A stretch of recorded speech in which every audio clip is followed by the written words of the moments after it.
വിശുദ്ധ മർക്കോസിന്റെ സുവിശേഷം 10-ാം അധ്യായം മുഴുവൻ വിവിധ തരത്തിലുള്ള സമാധാനത്തെ പറ്റിയാണ് പറയുന്നത്.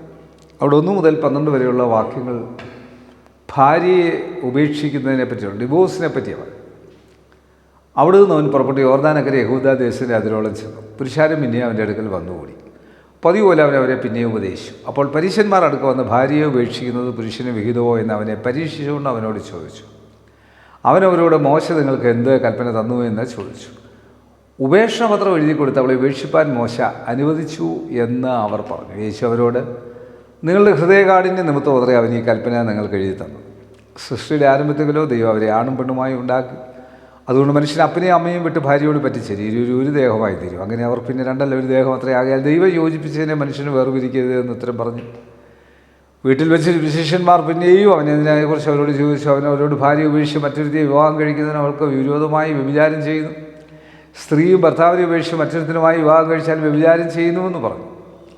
അപ്പോൾ ആ കർത്താവ് കുടുംബത്തിലെ സമാധാനക്കേട് വരുമ്പോഴാണല്ലോ ഈ ഡിവോഴ്സിനെ പറ്റി ചിന്തിക്കുന്നത്. അത് വലിയ പാപമാണ്. അപ്രകാരം ചെയ്യുന്നത് പാപമാണ്, വിവാഹം.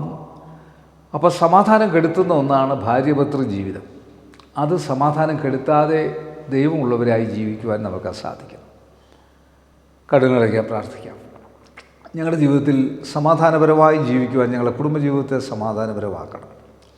ഈ വചനം കാണുന്ന കേൾക്കുന്ന എല്ലാവർക്കും ഈ സമാധാനം കൊണ്ട് നിറച്ചുകൊള്ളണം.